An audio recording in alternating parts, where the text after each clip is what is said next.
धोखेबाज पत्नी का बर्थडे गिफ्ट।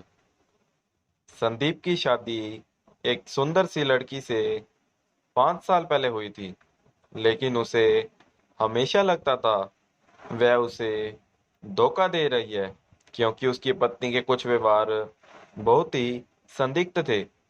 वह चैटिंग करते समय लगातार हंसती और मुस्कुराती रहती थी। जब भी संदीप उससे पूछता कि वह किसे मैसेज कर रही है, वह कभी कहती उसकी माँ थी या कभी कहती कुछ दोस्त। वह अक्सर देर रात काम से घर आती थी। जब भी संदीप ने उससे पूछा कि क्या चल रहा है, वह हर बार हंसती थी। वह सिर्फ इतना कहती थी, यह काम के दबाव के कारण है, या कुछ और कारण बता देती। एक रात वह रात के 11 बजे दही लेने के लिए निकली। संदीप यह जानने के लिए जागता रहा कि वह कब वापसी आती है। वह 2 बजे वापस आई। अब बस इससे ज्यादा संदीप नहीं बर्दाश्त कर सकता था।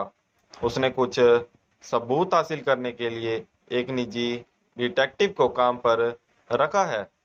संदीप अच्छी तरह से जानता था कि बिना किसी सबूत के तलाक के लिए फाइल आगे बढ़ाना मूर्खतापूर्ण होगा। जासूस ने अपना काम बखूबी से किया और कुछ ही दिनों में उसने संदीप को सबूत दिए कि उसकी पत्नी अपने एक दोस्त के साथ उसे धोखा दे रही है। संदीप उसे तलाक देने के लिए तैयार था, लेकिन उसने सही समय आने का और उस पर अन्याय का बदला लेने का इंतजार किया। उसकी पत्नी का जन्मदिन कुछ ही हफ्तों में था। संदीप ने उससे पूछा कि वह अपने जन्मदिन पर क्या चाहती है। उसने संदीप से कहा कि वह अपने जन्मदिन पर काम करने में व्यस्त होगी। उसने संदीप से अपने दोस्तों के साथ छुट्टी पर जाने के लिए कहा, क्योंकि वह उस सप्ताह के दौरान बहुत व्यस्त होगी। संदीप को पता था कि वह वास्तव में क्या कर रही थी। जैसे ही सप्ताह आया, संदीप एक दोस्त के घर गया और उसने पत्नी से कहा कि वो अपने दोस्त के साथ टूर पर गया है। संदीप ने वहां से उसकी पत्नी की माँ, बहन, पिता और कुछ दोस्तों को बुलाया। उसने उनसे कहा कि वो उसके जन्मदिन पर उसे एक बड़ा सरप्राइज देना चाहता है। संदीप ने उनसे कहा कि हम उसे सरप्राइज देने के लिए उसके कमरे में घुसेंगे। सुबह का समय था। घड़ी का समय 7:15 था। संदीप अपने अपार्टमेंट के ठीक बाहर सभी से मिला। वो सब लिफ्ट में गए। अब वो कुल मिलाकर 7 से 8 लोग थे। उसकी पत्नी की माँ के हाथ में जन्मदिन का केक था। उसके पिता के पास शैंपियन की बोतल थी। उसकी बहन के पास फूलों का गुलदस्ता था।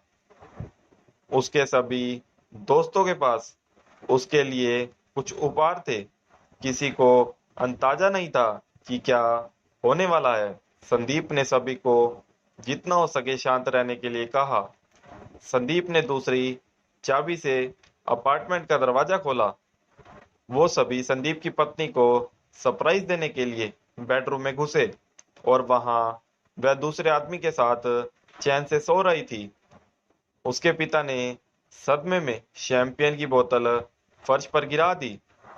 माँ ने केक के साथ भी ऐसा ही किया। संदीप ने ऐसा दिखावा किया जैसे वो इस घटना से काफी टूट गया हो और जैसे उसे कुछ भी पता नहीं था और उसके दिमाग में बस यही चल रहा था। इससे अच्छा जन्मदिन का तोहफा कोई और हो ही नहीं सकता जो किसी पति ने अपनी बेवफा पत्नी को दिया हो।